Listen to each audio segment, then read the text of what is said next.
What if someone committed the perfect crime and simply walked away? Not a metaphor, not a film. A real man, a real plane, a real bomb.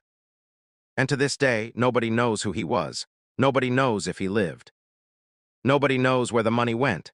This is the story of D.B. Cooper, the only unsolved case of air piracy in the entire history of the United States. And it began on a perfectly ordinary afternoon. To understand this story, you have to understand the world it happened in. It was 1971. America was at war in Vietnam. Protests filled the streets. Trust in institutions was fracturing, and airline security, it barely existed. In those days, you could walk onto a commercial aircraft with almost anything. No full-body scanners, no rigorous bag checks, no sky marshals on domestic flights. The skies were open, and for one man quietly watching and waiting, that was an opportunity. He had studied it, planned it, rehearsed it perhaps in his mind 100 times. Because when he finally moved, he moved without a single hesitation. November 24th, 1971, a Northwest Orient Airlines Boeing 727, Flight 305. Departing Portland, Oregon, destination Seattle, Washington, a short hop. Barely 30 minutes in the air, 36 passengers, 6 crew members. The kind of flight people take without a second thought, a commuter run, routine. Forgettable, nobody on that plane had any reason to be afraid. Except they should have been. Because sitting quietly in seat 18 Echo at the very back of the aircraft was a man who had already decided exactly how this day would end. He had given the name Dan Cooper, mid-40s by appearance, average height. Average build, dark sunglasses, a plain black suit, a white shirt, a neatly knotted tie. He could have been an accountant, a traveling salesman, a mid-level executive flying home after a dull business trip. He looked like nobody. And that was entirely deliberate. He ordered a bourbon and soda from the flight attendant. Paid with exact change, lit a cigarette and waited, calm, completely, utterly calm. Her name was Florence Schaffner, a young flight attendant, professional, composed. She had seen nervous passengers before, difficult ones, demanding ones. But this man wasn't any of those things. He was still. Somewhere over Portland, he called her over, quietly, politely. And he handed her a folded note. Florence assumed it was what it often was, a phone number. A lonely businessman trying his luck at 30,000 feet. She slipped the note into her pocket, without opening it, without a second glance.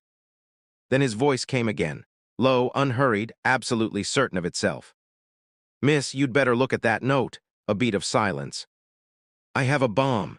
The world contracted to the size of that folded piece of paper. She opened it, 7 words stared back at her. "I have a bomb in my briefcase." "Sit beside me." Florence Schaffner had a choice in that moment: panic, scream, run. She did none of those things. She sat down beside him. And in a voice she kept perfectly steady, she asked him to show her. Cooper reached down, unlatched the briefcase, opened it just slightly. Inside, a tangle of red wires, cylindrical red tubes, a large, blocky battery. Real enough to believe. Whether it was a real bomb or an elaborate prop, nobody on that plane was willing to find out. Florence kept breathing. She kept her hands still. She kept her eyes on his face. And Cooper smiled. He didn't shout. He didn't threaten dramatically. He spoke the way a man speaks, when he knows he's already won. His demands were simple: $200,000 in cash. Unmarked, used $20 bills, 4 parachutes, 2 primary, 2 reserve. A fuel truck standing by on the runway, ready to refuel the aircraft the moment it landed. And if anyone made a mistake, he would detonate the device, no negotiation. No second chances, no exceptions. Florence excused herself quietly, walked to the cockpit, closed the door, and told the pilots everything. The pilots radioed Seattle-Tacoma Airport. Air traffic control notified the FBI. Federal agents scrambled, and then the call was made to Donald Nyrop, the president of Northwest Orient Airlines. His response came quickly: cooperate, give the hijacker exactly what he wants. No tricks, no delays, protect the passengers at all costs. It was a remarkable decision, controversial even. But in 1971, with no playbook for this kind of situation, it was the decision that was made. The Boeing 727 began circling Seattle, round and round, burning fuel, burning time. Passengers were told there was a mechanical delay, a technical issue. Nothing to worry about. Some read their newspapers, some dozed off. None of them knew that $200,000 in cash was being assembled somewhere on the ground below them. It took hours. The FBI worked fast, but assembling that sum in specific denominations used bills took time. Agents photographed every single note, 10,000 bills, each serial number logged. Because even if they gave Cooper the money, they intended to track every dollar. Finally, the call came. The ransom was ready. The parachutes had been sourced. The fuel truck was waiting. Flight 305 descended through the clouds and touched down at Seattle-Tacoma Airport. It was evening now. Dark outside the windows, a Northwest Airlines agent approached the aircraft. He carried a heavy bag. Inside it, $200,000 in cash. And 4 parachutes. Cooper examined the money, examined the parachutes. He said nothing for a long moment, then he nodded. He released all 36 passengers. They filed off quietly, quickly. Most of them still had no idea what had just happened. Some would only find out when they turned on the news that night.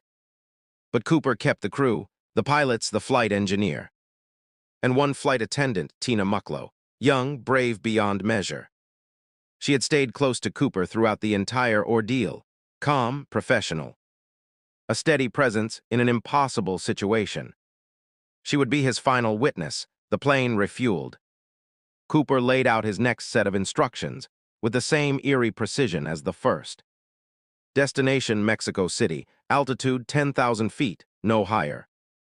Speed as slow as the aircraft could safely fly. Landing gear deployed if possible.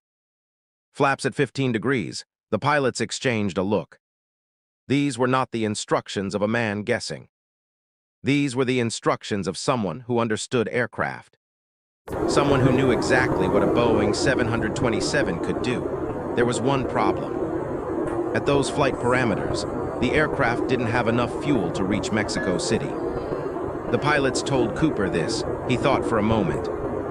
Then he agreed to a refueling stop in Reno, Nevada. And with that settled, Flight 305 lifted off from Seattle for the second time that night. Cooper began going through the money, sorting through the parachutes. Tina Mucklow stayed near him, watching, waiting. At some point, Cooper offered her some of the cash. She declined. He seemed almost amused by that. Then, as the aircraft crossed into southern Washington, Cooper turned to her. His voice was quiet, final. "Go to the cockpit, lock the door, don't come out." Tina Mucklow walked to the front of the plane. She looked back once. Cooper was standing near the rear of the aircraft. The bag of money was strapped to his body. She stepped into the cockpit. The door locked behind her, and Dan Cooper was alone. The Boeing 727 droned through the darkness at 10,000 feet. Rain hammered the fuselage. Wind screamed across the wings. Outside the windows, nothing. No lights, no landmarks. Just the black void of the Pacific Northwest at night. In the cockpit, the crew flew the aircraft, monitored their instruments, waited for instructions that never came. Minutes passed. Then a light blinked on in the cockpit, a warning indicator. The kind that activates when a door is opened, the rear air stair. Cooper had found the one feature that made the Boeing 727 unlike almost any other commercial aircraft ever built, a staircase at the tail of the plane that could be opened and deployed in mid-flight. The pilots considered turning back. An Air Force jet had been scrambled to shadow Flight 305. But they were flying without lights, and in the darkness and the rain, they had lost visual contact. At 8:13 p.m., the aircraft shifted, just slightly, the way a scale shifts when weight is removed from one side. That was the moment. He jumped into 200-mile-per-hour winds, into driving rain, into darkness so complete there was nothing, no horizon, no ground, no light to navigate by. The temperature outside the aircraft was well below freezing. Below him, dense forest, rivers, mountains, the most unforgiving landscape in the Pacific Northwest. And just like that, Dan Cooper was gone. When Flight 305 landed in Reno, FBI agents were already waiting on the tarmac. They rushed on board, rear of the aircraft empty, the air stair still deployed. The seat where Cooper had spent hours vacant. On the seat back, a clip-on tie. A mother-of-pearl tie clip, 2 of the 4 parachutes. He had taken the other 2 with him. Agents fanned out immediately. Search teams were dispatched to the forests of southwest Washington, the estimated drop zone based on the aircraft's flight path. Helicopters, ground crews, tracker dogs, they found nothing. The FBI investigation that followed became one of the most extensive in the agency's history. Codenamed NORJAK, Northwest Hijacking, agents interviewed hundreds of people, lifted fingerprints from the aircraft, analyzed every fiber, every trace Cooper had left behind. They tracked the serial numbers of every bill in the ransom. Banks were alerted. Merchants were warned. If Cooper or anyone connected to him ever spent that money, they would know. Months passed, then years, nothing. The FBI's best analysts believed Cooper almost certainly died in the jump. The conditions were severe. Parachuting in darkness, in rain, in freezing temperatures. Over dense wilderness, even trained military jumpers would have struggled. Cooper had no known skydiving record, but then doubt began to creep in. In the years after the hijacking, a wave of copycat cases emerged. Men inspired by Cooper's audacity, attempting similar jumps from similar aircraft.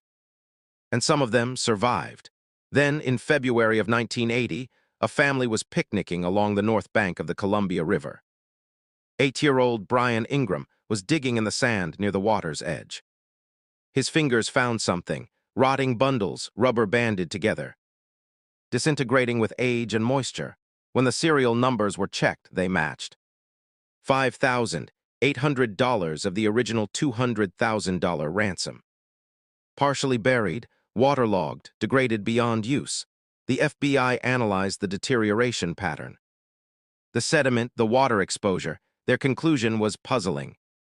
The money had not been submerged for years. It appeared to have washed into the river some time after the jump, which raised a disturbing possibility. What if Cooper had survived, made it to the river and lost part of the money crossing it? Or buried it nearby and never came back? The rest of the ransom, $194,200, has never been found. Then there was the tie, Cooper's clip-on tie left behind on the seat. Investigators analyzed it under an electron microscope, decades after the hijacking. What they found was extraordinary: microscopic metallic particles, titanium, bismuth. Rare earth elements, the kind of material used in one very specific industry. Aerospace manufacturing. Whoever Dan Cooper was, he may well have worked with aircraft. He knew about the 727's rear air stair. He understood the aircraft's flight limitations. He gave instructions like an engineer, not a gambler. This was not improvised. This was planned. Over 45 years, the FBI investigated more than 1,000 suspects. Some were dismissed immediately, others took years to rule out. One of the most compelling was a man named Kenneth Christiansen, a former paratrooper, a Northwest Airlines employee who knew aircraft intimately. His own brother came forward after his death, convinced that Kenneth had confessed in a cryptic deathbed admission. He matched the physical description, he had the knowledge. But there was no hard evidence, and the FBI eventually set him aside. Another suspect, Robert Rackstraw, a career criminal, a con man. A former Army paratrooper. Investigators were so convinced at one point that they formally named him a suspect. He denied everything, consistently, loudly, publicly, for decades. He died in 2019. The case remained unsolved. There was also a man known only as LD Cooper, whose own niece came forward years later, claiming her uncle had confessed the hijacking to her while dying of emphysema. She had held onto that secret for years. DNA evidence was tested, inconclusive. Every lead ended in silence. Every suspect dissolved back into shadow. As if the case itself refused to be solved, something strange happened to DB Cooper. Over the years, he became a folk hero. Books were written about him. Films were made, songs were composed in his honor. Bars in the Pacific Northwest named cocktails after him. Annual festivals were held near the suspected drop zone, where people dressed as Cooper and celebrated his legend. There is something deeply human about that. The idea of a man who looked at a broken, complicated world and simply opted out. Who walked into the unknown with a bag of money strapped to his chest and was never heard from again. Whether he died in those dark forests, or whether he slipped into a quiet life somewhere far away, the story captures something we don't often admit we feel. The longing to simply disappear. In 2016, the FBI officially suspended active investigation of the case. After 45 years, thousands of man-hours, more than 1,000 suspects. They closed the file, not because they solved it, but because they ran out of road. So here we are, more than 50 years later. And the questions remain exactly where Cooper left them, floating in the dark above the forests of Washington state.